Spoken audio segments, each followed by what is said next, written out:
on, Veronique. Why? Why would you keep me from exact? Drop your weapon. This is my final warning.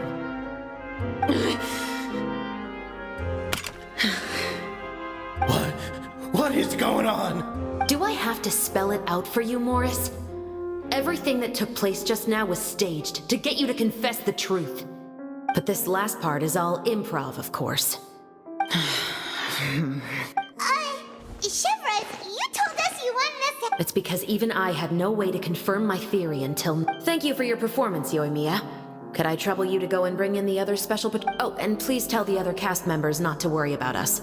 We'll be rejoining them shortly. On it!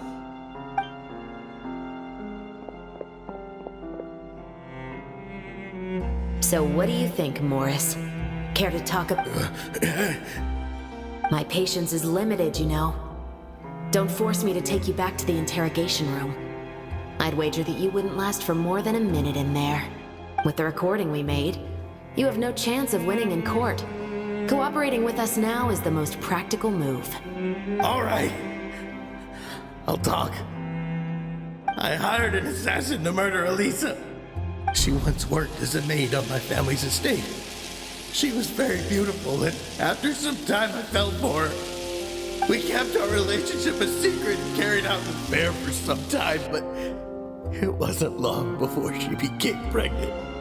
And if my parents ever found out, they would have stripped me of my inheritance and status, driven me out of my home. I also didn't expect Elisa to insist on bringing the pregnancy to term. She even asked me to leave my family and travel far, far away with her. She believed that you were truly in love with her. I didn't have a choice. I gave her a large sum of mora, told her to leave the family and to get rid of the baby. But then years later, she sent me a letter. There were photos of 2 children, and she even asked if I could find some... Huh?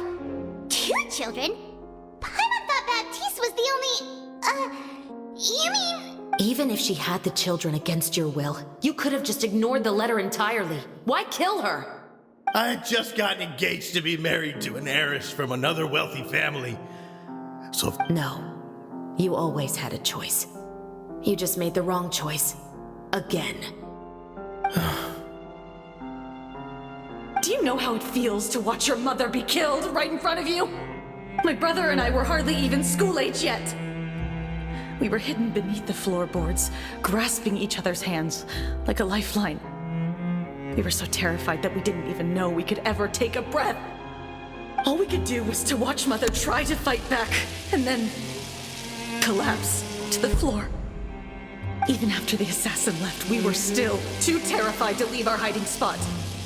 We thought that he might come back. It was only until the next evening when we finally climbed out and gathered around our mother. But she had already become cold and stiff to the touch. You made up your mind right then and there to bring the... Not only that, we resolved to get our revenge. And that's why you became the Musketeers. No, that's why I became a Musketeer. The man from before was also killed by me. My brother had nothing to do with it. I figured as much. You did? I once told these two that he didn't look like a killer to me. His confession from that night also rubbed me. I think what really tipped me off was, how could I not feel a sense of regret in him? Huh? He confessed faster than any criminal I've ever met, but he didn't say a single word about you. He insisted that he was the sole perpetrator in the case. But after the questioning ended, I disassembled the musket we dug up from his backyard, put it in front of him, and told him to reassemble it. Wanna guess how far he got? He had no idea where to even start. He's never touched a gun in his life. Based on that, I determined that he was not acting alone. He only surrendered himself to draw our attention and create a moment of opportunity. And as expected, the second musketeer followed us without hesitation once she saw Morris get separated from the rest of the cast. Besides, why else would he call the novel The Two Musketeers? But how did you know it was Veronique? I figured it out the moment Baptiste told me his father's name. That so-called financial crisis was all just a ruse. He just wanted to sign up as the investor and then leave the film without any source of funding. After all, he has a vested interest in minimizing the reach of this story. It's really just the same thing as what he did to Eliza all those years ago. Human scum. But then Xavier pulled out all the stops and got the film made against all odds. Morris couldn't have that. With the killer in custody, he figured it was safe to act. And so he came to visit the set today, just as I expected. Wait, so you were behind all those mishaps today? As for the identity of the second musketeer, I assumed they'd probably stay close to Morris and look for an opening. And if they already knew that Morris was the film's investor, then that narrowed the list of potential suspects as well. Furthermore, being the props manager would allow the culprit to avoid scrutiny by purchasing mechanical parts in the name of the crew.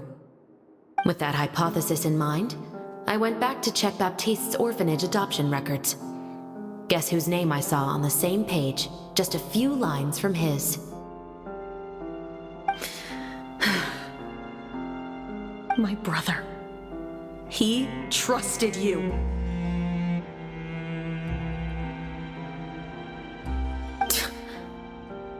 As in, he trusted me to perform the deed on his behalf? He trusted you to stand on the side of justice. I am. I thought you could do it as well. Oh, the look on your face when you told him to go to hell. I really thought you'd put a bullet in his brain.